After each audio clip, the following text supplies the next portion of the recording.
at night, yeah. Make all the demons quiet, yeah. We were built to thrive, yeah. I think that we've all had enough. What keeps you up at night, yeah. Make all the demons quiet, yeah. We were built to thrive, yeah. I think that we've all had enough, yeah. I think that we've all had enough. Sick of dealing with the old plan. They know that we're calling it wrong. You got me like, oh yeah. I think that we've all had enough. Sick of dealing with the old plan. They know that we're calling it wrong. Hey, it's too late to try to go contain it. A generation fueled by creation. We live lives on a small screen nation. We control the airwaves. All right, what's up, everybody? Welcome to the Bolts Breakdown. Leading up to the game tonight here shortly against the Columbus Blue Jackets. Bolts coming off of back-to-back losses on the road in New York. Not great outings. Obviously, we know Sergachev down with that really bad injury. He's had surgery now. Going to see what's up with that. Personally, I'm a little bit disappointed. We haven't seen any movement as far as long-term IR for him, anything like that. It might still be a little bit close or far away from the deadline to see what teams are going to be selling or not. But I would expect JBB to try and be making moves right away. I looked at it earlier. We look at the calendar. You have about 11 weeks between now and the last game of the season on April 17th. I think that's just too short of a timetable. Ed Encina on the Tampa Times had an article talking some quotes from the orthopedic specialist for the Anaheim Ducks, and he was talking about maybe 2-month timetable for return. I mean, they're athletes. He knows more, but to have it stabilized like that, the way it was, I still think that's very aggressive idea of a timetable, and we really are sitting at almost exactly 2 months away from 11 weeks or so from the end of the season. So that'd really be pushing it. And I think with where they are right now, I think it would just be more valuable if he's able to come back for the playoffs, then go ahead and put him on LTIR for the rest of the regular season, make sure he's 100%, let him rehab, aggressively, but at his own pace, make sure he doesn't, create any complications. Once they have that stabilized, it's pretty good to go. But a lot of that has to do with the problem with that, though, is loss of muscle and stuff like that, because you can't put any weight on it for a few weeks, and you'd be surprised how quickly muscles can atrophy and how quickly you can lose muscle, especially in your calf, when you can't use it. So that's the big thing with the rehab with Sergachev. So again, we'll see. We haven't really heard of an official timetable after his surgery yet still, but I still think 12 weeks or 11 weeks is pushing it. So it'd be nice to see them go make a move, LTIR, and bring in some extra pieces. That being said, the road woes continue for this team, and hopefully they can catch Columbus kind of coming off, kind of like we did, a little bit sleepy, because they have not played in 11 games. This is Columbus Blue Jackets' first game back from their break during the All-Star game, and they come in not that great, to be honest with you. Over their last 10 games, they're 3-5-2. They have struggled scoring goals. They've been giving up 4 or 5 lots of goals recently. So this is an opportunity for the Lightning to take advantage, even though they did lose earlier in the season when we played them on the road there in Columbus. This event, an opportunity for the Lightning to take advantage of a team that's not playing well right now. This is not a good team. They're not there in the standings. This is a team that you need to come in and win and beat. We lost 4-2 in November. That was some of the worst hockey that this team was playing all season in that part of November, if we remember. So this is an opportunity. They have to get back on it. Get Vasi out there in the net tonight. We'll see what happens. Hayden Fleury is still out, but it looks like he's getting close. Janot is still out, but should be getting close. We'll see what happens when we get those guys back in the lineup. They're going to have to make a concerted effort to really play better on the road here as they go through to the playoff push, because it just simply isn't good enough the way they've been playing on the road this season. and if it's going to cost them making the playoffs if they don't tighten it up. So one good thing is that they do have after this month um a good amount of home games in the month of March, and they only have one road trip. It's the West Coast road trip, though. Unfortunately, it starts with a game of Florida, but then it's Vegas, San Jose, LA, and Anaheim. Um, you see how things work out. I was potentially going to be out there for that LA and Anaheim game, the back to backs, the 23rd and 24th. Still a little ways away. We'll see. Um, but yes, they have a very home friendly schedule, except for that trip. And April is also, you know, 5 home games out of the 10, so out of the 9. So they have an opportunity if they could start winning just a few more of these games on the road with as good as they've been at home, they have an opportunity to really solidify themselves. But I do think they still have to do something to go fill in for Sergachev. So, Kucherov is coming in pretty hot. He's let's see, on 7-game streak. Um, he also Stamkos that traditionally plays well against Columbus in Columbus, and it's time for these guys to really, step up. Not just Kucherov. Stamina's been a little bit flat lately. That wherever Coop is doing with that, the middle six, I just don't know. He doesn't know. I don't know, and I think that continues to be the problem with this team, especially on the road, is the middle six. So, um, Bassey, the problem with Bassey is that he's still not goals against isn't too bad, but his save percentage isn't great. They're not giving up a lot of shots, but he is not stopping a lot of them either. So we're still waiting to see if this team has another gear to get into um, getting into the playoffs. And it's going to have to. They can't just sit here and keep playing this 500 hockey back and forth, up and down. They have to get on a run. They have to get on a heater. January was a great month for them. The break didn't do them any justice. And now they have to get back to winning games like they were going into the break.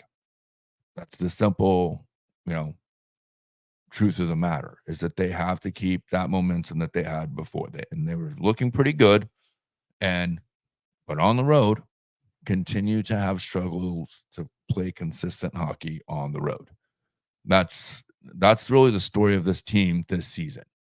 Hagel is talking about it, how they have to start playing like it's the playoffs right now, but maybe they've not taken advantage of that. Like I said, on the road, there's something about getting on the road with this team that they just can't get themselves consistent to play a good 60-minute game. And they show spurts. They got off to a really good start against the Rangers. That first period was great.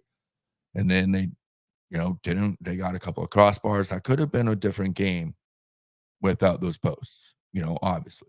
But that's the game. That's how it goes. So they have, you got to find a way to still win those games, even if you have a couple of unfortunate posters like that. So, yeah, they have to take advantage of this.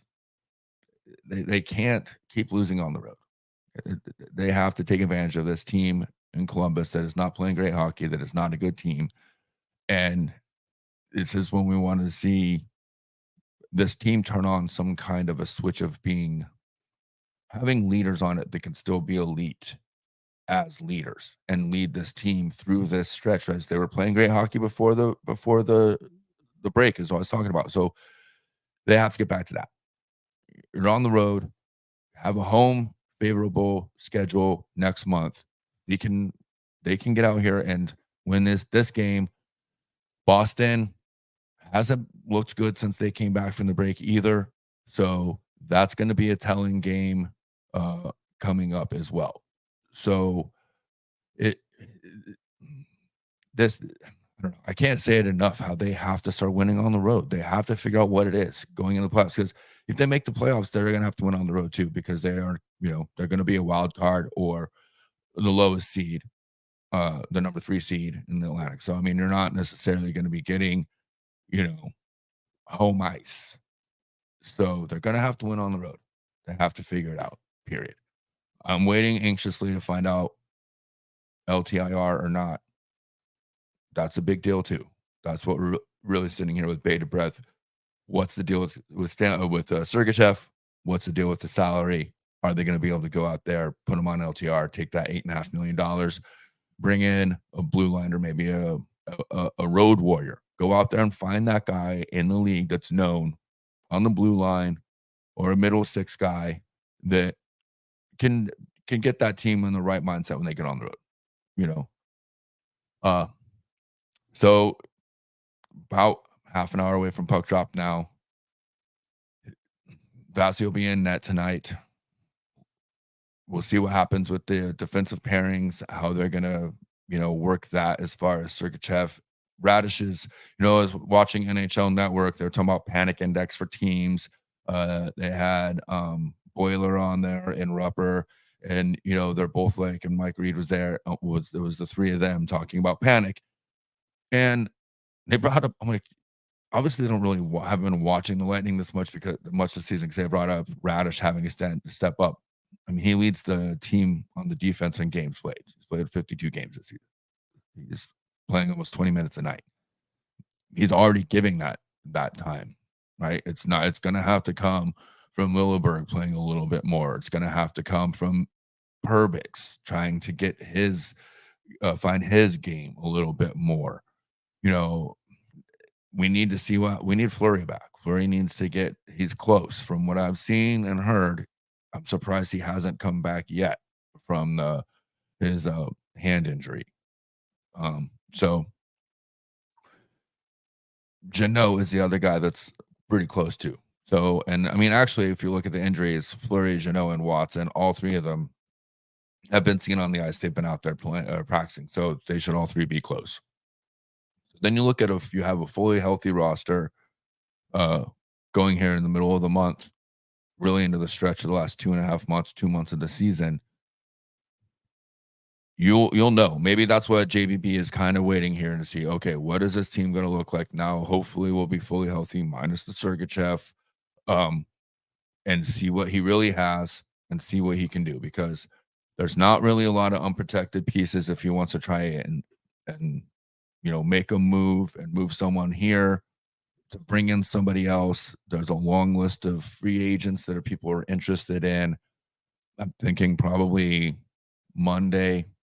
I'll be busy tomorrow with Super Bowl hosting and all that. I've got a pork butt and a brisket getting ready to go. Pork butt's been on for a couple hours already. But anyways, Monday I'll sit down and do a breakdown of free agents, what it looks like. And I'm kind of just waiting to see the LTIR because that doesn't really matter unless they put Sergachev on IR. So I'm kind of waiting to see what the decision is there. I don't want to waste anybody's time talking about what ifs and, suppositions if there's nothing there that materializes from that. So here we go. Bolts, Blue Jackets, back-to-back losses in New York for the Lightning. Road trip woes continue. They have to figure out a way to take advantage of a bad team in Columbus right now. And that's really the nuts and bolts of this breakdown is that if they don't find a way to come back and get some points on this road trip and play hard against Boston, they're going to come home and they're not going to have a super great welcome. I mean, I'll be in the building next Saturday. Obviously, we'll be doing the tailgate and everything, but it's going to be a much different mood in the building, especially with Sergachev's injury happening on the road. So, about half an hour to puck drop. If you're in the area, you got nothing else going on, you can head down to Cigar City on the Spruce Street location. That's where We the Thunder, they're having their watch party tonight.